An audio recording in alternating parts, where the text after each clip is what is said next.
Avance came together in the beginning. We were first called Romance.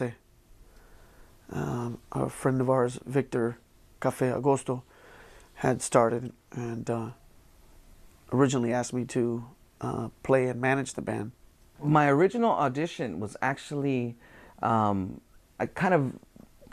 was a surprise, first of all, because it was from an old friend of mine that had that I've always used to sit in with when I was playing with my uncle's band. When he auditioned for Romance, you know, Armando is like a diamond. You know, his voice is very clear. He's, you know, his great pitch. You know, he utilizes his body very well to sing.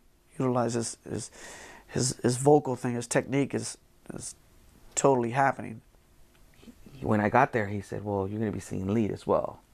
So I took that opportunity and ran with it. I mean, it was an opportunity to do something with a full band, being that with my uncle's old band, it was 5 of us, and it was a bit of electronic, you know, fused with acoustic. Whereas with the salsa band, we had the traditional, everything was acoustic. So I jumped at the opportunity, and also working with longtime, you know, family friend Carl Perazzo, you know, I had that opportunity as well. So I definitely jumped in. When I first wanted to become a musician or wanting to see myself performing, really that's all I've ever known for myself, you know. I come from a musical family. Armando and Jeff being my cousins, and they're from my paternal family, which is the musical side of my family. And Louis and I had a band when we were kids, and we did a lot of like Depeche Mode and that kind of music. He started playing drums and I played the keyboards, and I guess we were mostly into like kind of the 80s hits of the day, you know, REO Speedwagon, and he was always really into Air Supply, and then I liked Duran Duran and stuff like that, you know. And then as time went on, I got into Depeche Mode. And when we were 15, we decided let's do a little like synth pop duo along the lines of Depeche Mode, and we recorded our own demo. We took some of my uncle's recording equipment and sat in my garage at home for about a week. It was spring break, and we recorded the whole cassette, and we made covers and we made copies, and we would sell it at school. And so that was the first thing Armando and I really produced together. Louis's entry into the band was actually kind of, you know, a surprise as well. It was unexpected, a pleasant surprise actually. Yes, one of his, if I remember correctly, my aunt Cecilia ran into Armando on the street, and we had lost contact for a little bit. And I hadn't seen Louis in a few years. And he handed her his business card. I wanted the opportunity to get a hold of him, and I got a hold of him, and I told him, you know, I'm doing this kind of music now. It's, you know, come check us out. And so he told me to come out and check out the band. So I did. When I got out there, I was blown away. And he was like, "You want to join the band right there?" And I said, "Yeah, sure, yeah, right there. Send me a demo, not a demo, a cassette of the songs, and I'll start learning them." And that was it. When Romanza broke up, you know, Carl was like, "Okay, those who want to come with me, because I'm going to start something new," which is now Avance. You know, I'm going to start something new. Can come with me, no hard feelings, whatever. And I had opportunities to go with other groups and other, you know, but I looked at my brother, and the first thing I said is, "Where are you going?" There's a certain part of you that's, you know, co-leader, and you want things a certain way, and you expect the best from whoever's in the band, and that includes your brother. It's good and bad, because, you know, we have that, obviously, the brother relationship. So it's not like, you know, normal group members where, you know, you can kind of, you get mad at each other and kind of walk away from it. Well, because we're brothers, it doesn't go away. It continues to linger. It's hard. It's hard to juggle the two because, you know, because he's my brother, I expect 150% more from him, because in the way I see it, you know, he's got my name as well and our reputation. So anything that I can give him to make him better, I expect him to give that same kind of work ethic. Overall, it's been a great experience, because without him, I wouldn't be the singer or the performer that I am now. You know, because he has taught me a whole lot. You know, and I just took everything that he's taught me, and kind of morphed into my own thing. and and became the funny entertaining guy in the band, who can kind of hold a note. This band, great band here in the Bay Area, Orquesta Borinquen, which is more for Puerto Rican music and Puerto Rican salsa, very traditional, old school music. I was pretty much one of the nucleus of the band, or the nucleus of the band.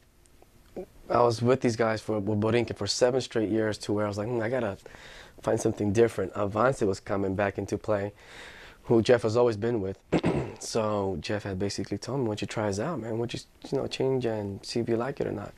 Jimmy's entry to the band was actually, it's pretty funny because initially we had looked to up the front line by one a while before, and we had auditioned Jimmy, and he didn't fare too well. I auditioned with them and didn't get no response, those jerks. But they got back to me the second time after some time and auditioned and got the job. Jimmy kind of plays along with me a lot of times, and Louis sometimes, but for the most part I am the talker. I'm the one who announces everything that's going on. Everyone, it's funny because a lot of our fans know so much about me and my personal life because I just talk about it on stage, because there's that downtime in between a song, and you're kind of like, all right, well, today I went to the store. You don't know what else to say after 15 years of doing this. They pretty much know everything about you. The musicians in the band are also seasoned veterans, as far as the trombone players and bass player and piano player are all seasoned, well-read musicians. So it helps us a little bit more in that aspect, because you got guys that know what they're doing as far as in the background, But as far as the singers, I have total confidence in them. I think they're superb and supreme musicians. Its popularity has always been the front line, and then the bonus has always been the great music. A friend of mine that is a fan of Avance told me recently that one of the things that he liked about Avance is that Avance, when you hear the music, when you hear any other salsa bands, what sets them apart is the singer. You hear the music and then you're like, oh, I wonder who this is. And then it's like, bam, Victor Manuel, bam, Mark Anthony, or whoever, And he said, but the one thing that I like about Avance is that I can tell it's Avance. I hear the music and I can tell it's Avance.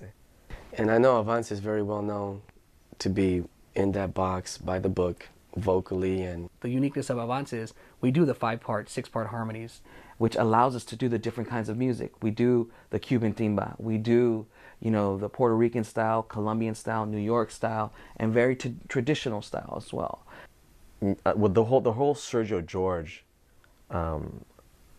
era, with La India and DLG, Mark Anthony, and all those cats, I mean, that was a huge influence just on the Avance sound in general. And then we have the R&B fused into that, which there's not many bands that do that and do it the way we do it. And I think that's one thing that keeps me still going with the music. I mean, you go into my car, I've got everything from Usher, to Billie Holiday and Depeche Mode and so on. So that the range of music, it still keeps me fresh.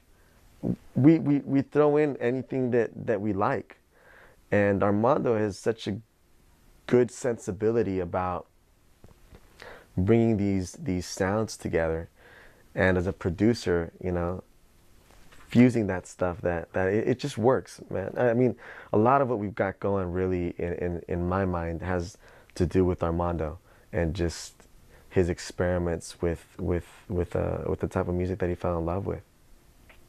Armando and I normally do the arranging and writing. Louis is gifted in writing lyrics. So really, it's kind of like all our brains become one powerful brain, It's a complete collaboration. When we always get together and do the choreography, I had quite a great deal of influence with it, because I was the younger one, and I was still had my ear on what's going on, the dance moves, and what was hip and what was not hip. a lot of us put our 2 cents in there, but definitely I did part of the choreography?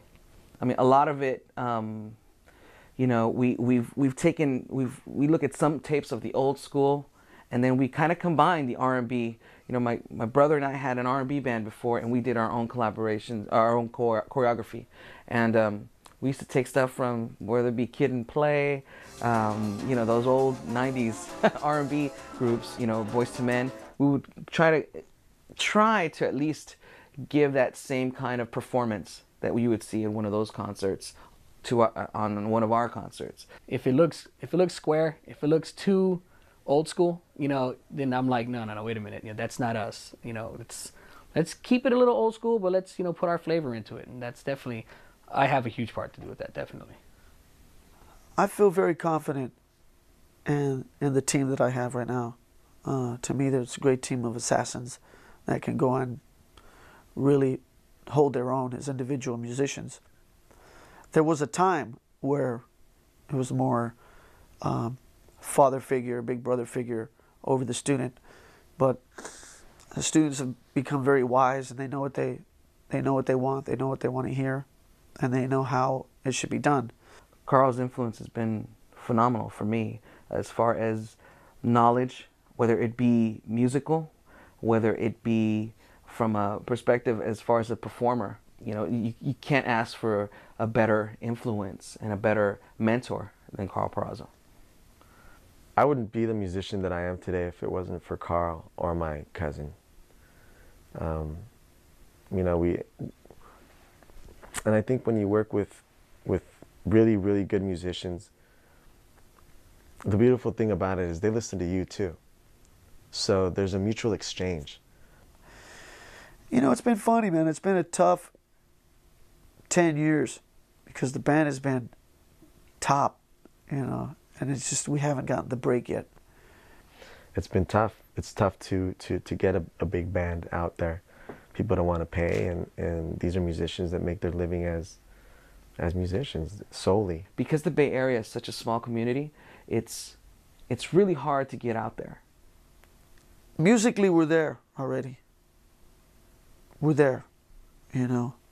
Where I'd like to see us is within a label. That's someone that can really know how to market us and put us out there. I think this band has a lot to offer. I think this music is to be shared. I think our show is something that's unique, and that it's a damn shame if people outside the Bay Area, outside the United States, don't get to see it. It's funny because I don't see myself doing anything else, and my wife is like, you know, sooner or later you got to get your head out of the clouds. You know, I mean, everyone here, we all have, you know, day jobs. You know, it's obvious. You know, it kind of goes hand in hand being a musician out here. But I would love to make it to the point where my family's taken care of through my music, through what I love to do. At this point, it's a tough market out there when it comes to, you know, salsa music and whatnot. But we're going to try to make a different kind of feel, come with this next album, see if it can take us places where we haven't been before. This album, I'm hoping, will probably be the one that puts us, you know, that makes its mark. Because I've just threw everything into it in the kitchen sink. So hopefully it looks like 2006, late 2006, if not early 2007. But it's definitely going to be everything, everything. I mean, no excuses for anybody that, you know, there won't be anything to complain about because we'll have every genre of tropical salsa that there is out there. So it will definitely be more powerful. Guarantee that. When it comes to the music, you know, we're just gonna keep pushing what we've been pushing before. You know, try to experiment a little bit more and maybe push the boundaries of what people are used to listening to.